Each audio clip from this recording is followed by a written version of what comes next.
Hi everyone, Hi, I'm Kris. When I was younger, I went through trauma that caused me to feel broken and lost. But my life changed after I had a spiritual awakening. Since then, I've dedicated my life to studying and learning from masters all around the world that have helped me to create a life of fulfillment and abundance beyond my wildest dreams. Now I'm dedicated to sharing everything I've learned so that you don't have to suffer for decades like I did. I've seen people's lives completely transformed, and I share it all right here. It's Kris Ashley. It's really great to be back with you.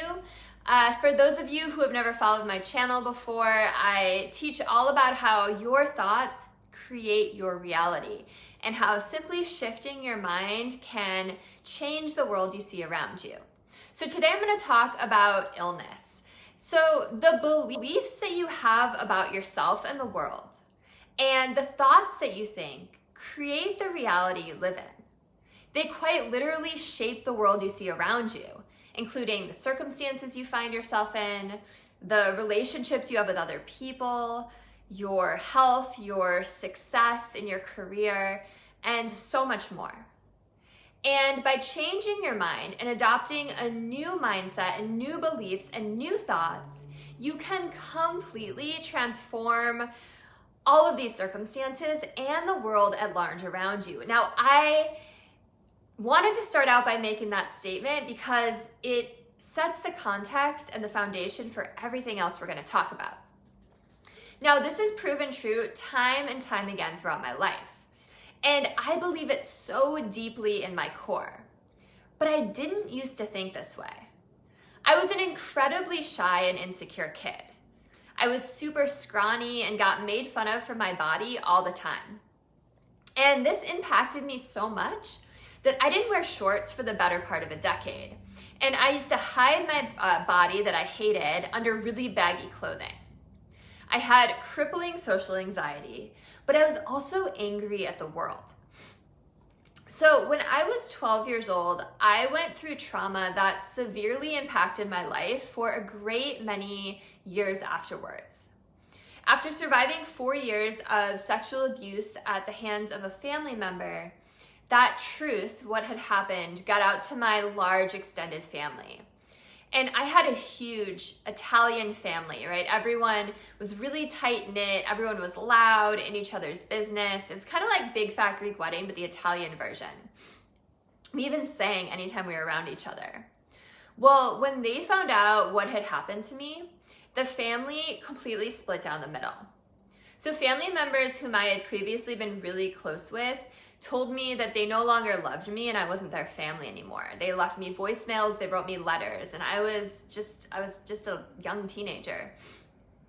So I wasn't permitted to see two of my cousins anymore who had been my best friends.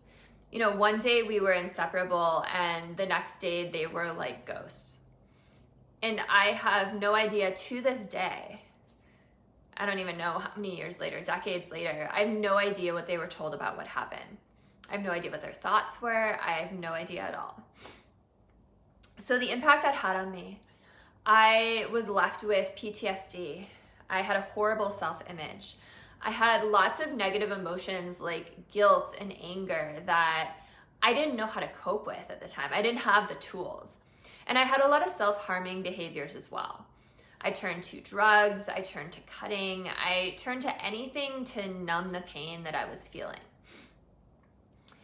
So for those of us who have gone through a spiritual awakening, we often describe it as a defining moment in our life, right? It's like a line has been drawn vertically through our timeline, clearly delineating two separate sides, right? Who we were before the awakening and then who we became after. Now, for me, that moment happened in 2002. So I was 17 years old, and a boy that I was dating casually at the time handed me a book that completely changed how I thought about the world. It changed my way of thinking, it changed my way of being, my way of understanding and moving through life. And as I turned the pages, I remember this so vividly. As I turned the pages, it hit me so hard that what was written inside it felt like the truth. And then like a sleeper agent, something inside of me woke up. So when I finished that book, I started reaching for more. I became insatiable. I had this intense hunger for even more knowledge. And I started devouring every metaphysical, spiritual, new age, and personal development book I could get my hands on. I watched documentaries. I attended seminars, workshops, and retreats. I just completely absorbed myself in this. I became obsessed. And then I dove in headfirst to all of the teachings I could find, right? I put them into practice in my own life. And I became obsessed with metaphysics, quantum physics, reincarnation, meditation, yoga, the law of attraction, the ancient astronaut theory. I had read every single author that was on Ancient Aliens years before Ancient Aliens came out. What else? Sacred geometry, biohacking, functional medicine, all these different healing modalities. I was obsessed. And it was like I couldn't get enough, right? Every book was like a new door opening in this unending hallway. You know, I wanted more. I needed more. I was totally and completely hooked. And my life really became one big quest to learn, grow, heal, and expand every aspect of myself. It became my life's mission, this purpose that drove me onward, right? It was like the fuel behind me. But as I began to get better, as I began to change my mind, which is the name of my book, Change Your Mind to Change Your Reality. As I began to change my mind and get better, my mother began to get worse. Her family had been ripped down the seams. And she started to get physically sick. She was presenting with all these illnesses. And they were both serious illnesses, and they were also these strange afflictions that we had never heard of before, and even doctors could barely explain. So the doctors started giving her pills, and then they started giving her other pills for the side effects of those pills. And they were kind of just throwing everything at the wall and hoping that something would stick, that something would work, because they didn't really know what they were treating. So how'd that affect my mother? Well, she slept a lot. At the height of it, she was on a fentanyl patch. If you know what fentanyl is, it's pretty famous these days. It's causing some terrible ODs of heroin, right? People are lacing heroin with it. So she was on a fentanyl patch. She was taking about 11 different pills every day on top of that, included Dilaudid, which is a hard narcotic too. She was sleeping for all but a few hours of daylight. She fell down all the time. She nodded off at the dinner table. She forgot conversations that we'd had the day prior. And this lasted over 10 years while I lived with unbelievable guilt that I had destroyed my family and broken my mother. So in the end, it was my mother who inadvertently became my biggest teacher. So for every step that she took deeper into depression and illness, I climbed hand over hand in the other direction out of the proverbial tunnel. And that is because I saw firsthand what happens to a human body and spirit when they go down that path. And then I saw what was happening to my own body and spirit as I decided to change my mind about life and about the nature of reality. And at that moment, I made a promise to myself that I would do everything I could to heal physically, mentally, emotionally, spiritually, every kind of way. And that I would always prioritize my health in those categories.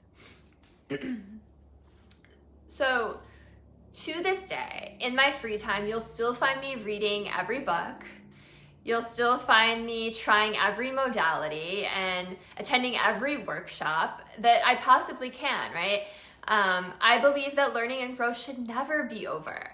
And I absolutely love finding things that just blow my mind wide open and just send my thoughts reeling into all these places that I never before knew existed. I love learning. And I love trying new exercise programs, new healing modalities, and I just have this drive to keep improving even farther. So personal growth and development is such an important aspect of life. If we're not constantly growing and striving to learn new things, then we become stagnant, we become bored, we lose passion, we lose purpose. And we're here to grow as human beings. That's part of the reason that we are on this planet Earth. So it is embedded in our DNA, right? Just like how plants grow towards the sunlight, humans have this need to grow too. Now, my mother's story is not unique. So many people out there have accepted that illness is our natural state and that wellness is difficult to achieve. They allow their thoughts and emotions to take wild control over their life, right? They don't take the time to heal emotionally. They don't take the time to listen to their body, and they don't question why it is that they're sick in the first place. Most of them just kind of listen to the doctors and they treat the symptoms, right? That's what modern Western medicine does. It treats the symptoms, not the root cause, which is why I love functional medicine too. So over the years, I've learned that anytime I have an illness, the first thing that I need to do is question my emotional state. So up until 2017, this is another story for you. So up until 2017, I was working in the bustling tech industry in the Bay Area of California. And I was climbing the ladder in the marketing world. And I had been head of marketing at a small startup for years, and I loved my job. I loved my coworkers. It was a blast.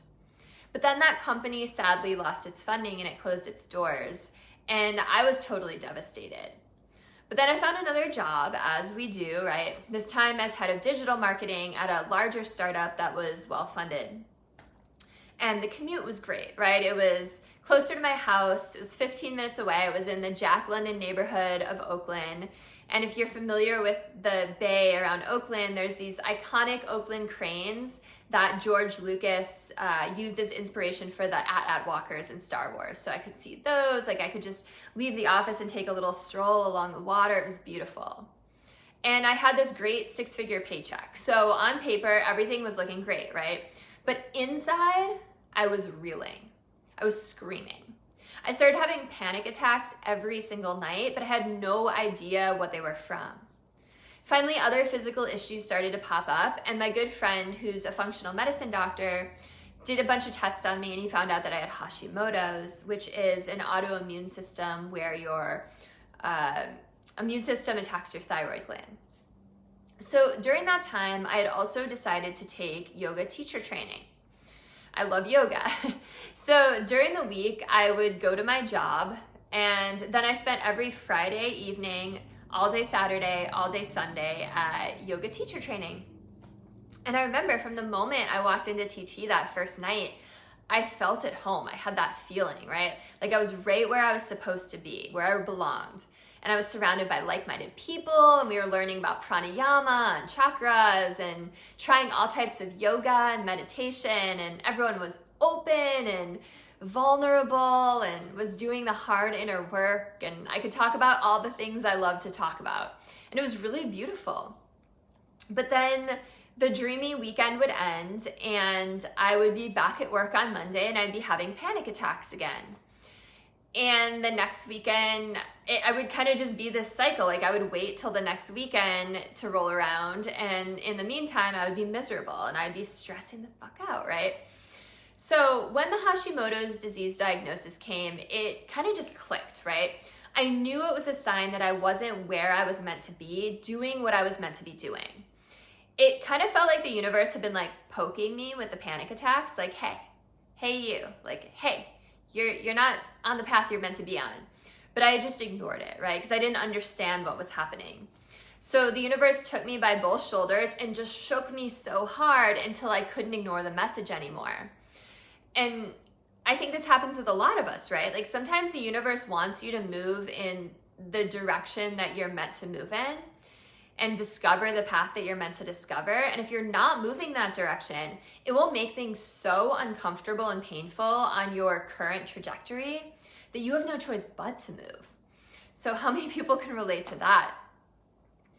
So later on, I went through, this is another example of illness showing up as a message. So later on, I went through one of the most traumatic things I went through in my life when members of a community that I was part of started spreading lies about me on social media.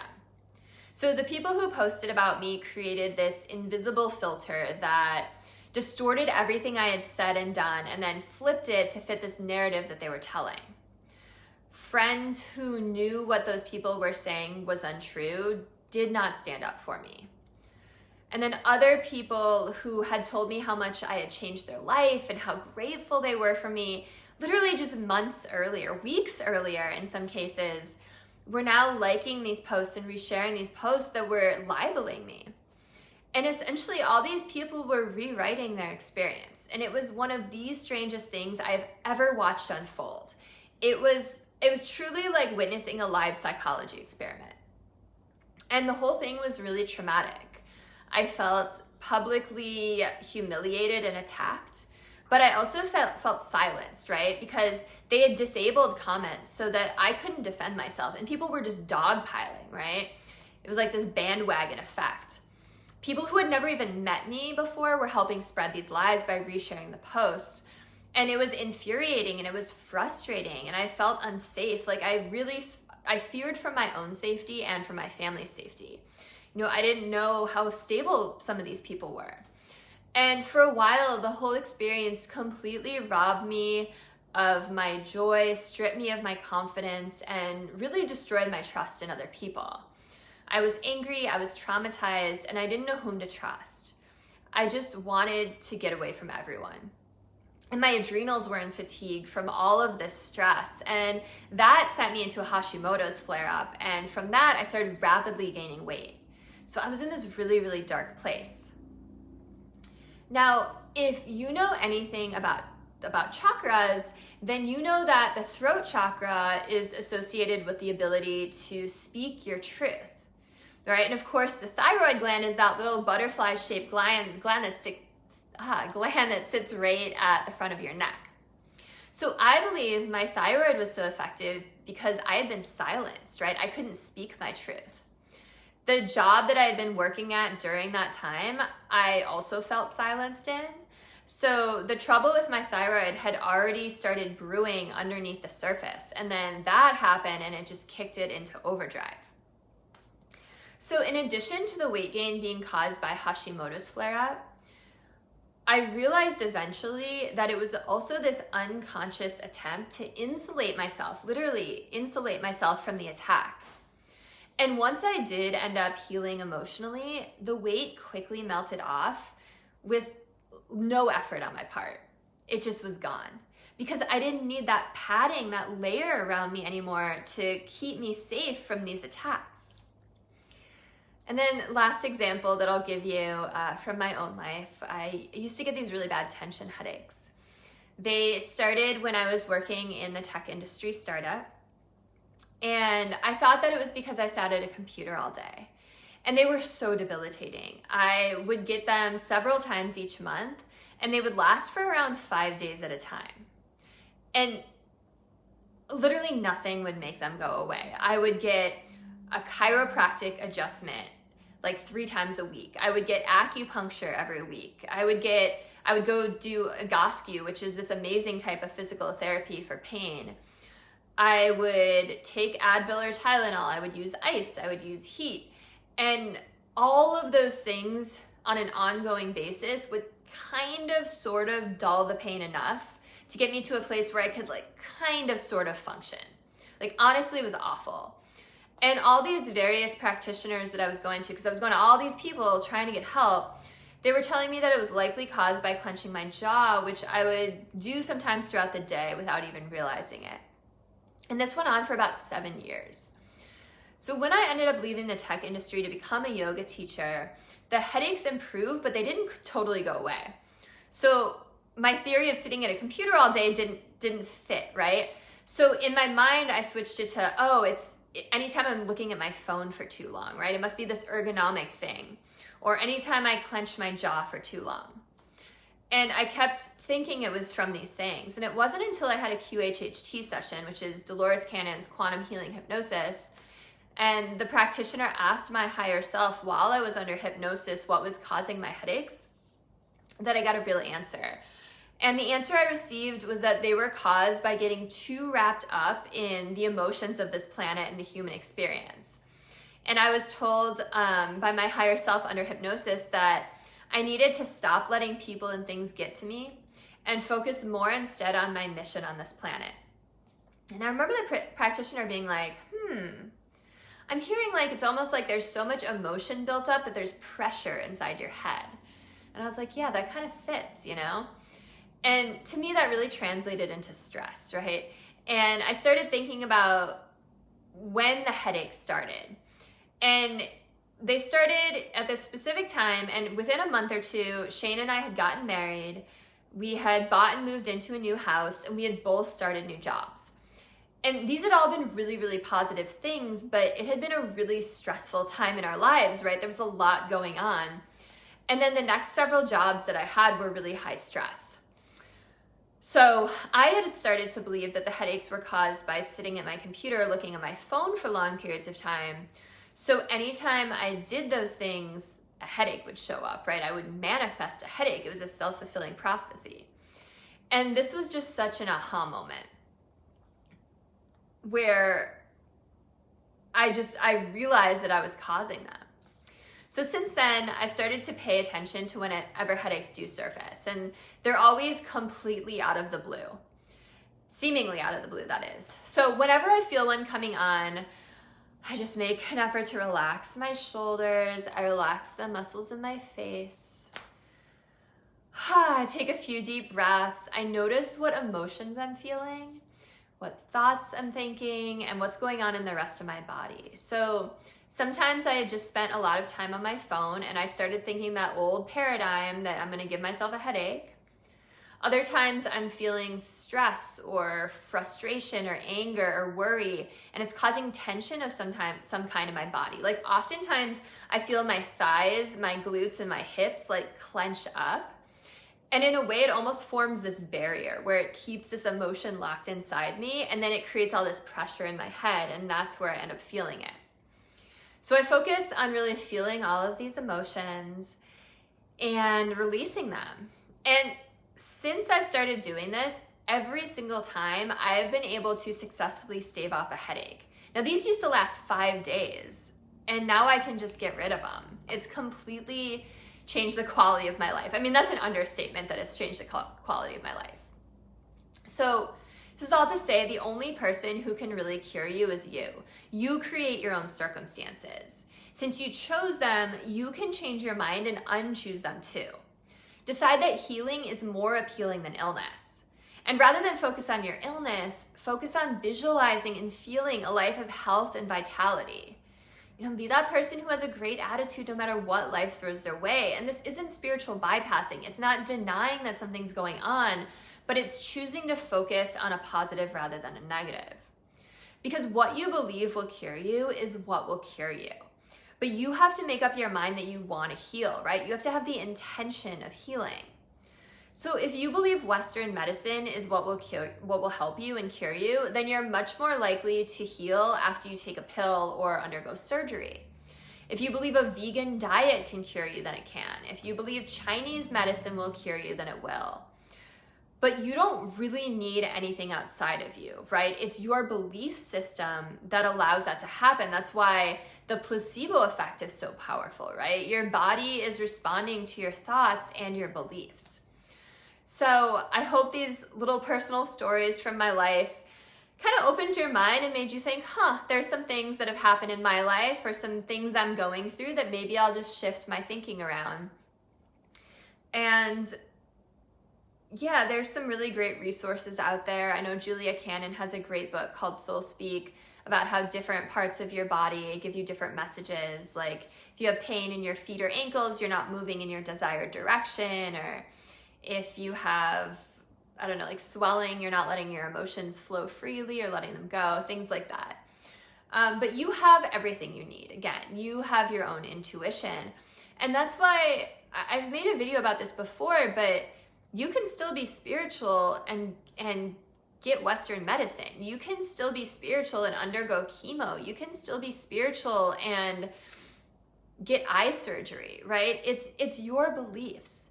And all of it's okay, right? All of it's okay. I think there's a lot of judgment that happens sometimes in the spiritual community, but we're living in this illusion, right? We're living in this simulation, and anything kind of goes here, right? You are the director of your own story. So my name is Kris Ashley. I have a book that just became available for pre-order. It's called Change Your Mind to Change Your Reality. And I talk about all this and so much more. The link is in my bio. I hope you go check it out, go pre-order it. It's on Amazon, it's on Barnes & Nobles, it's in paperback, audio, ebook, so you got some choices. And head over to changeyourmindtochangeyourreality.com to purchase it. And let's see, follow me on TikTok and Instagram and YouTube. I'm at Change Your Mind with Kris. I have a podcast that you're listening to right now, so you know that. I'm also Change Your Mind with Kris Ashley on Facebook. Thank you so much. I hope you have a beautiful day.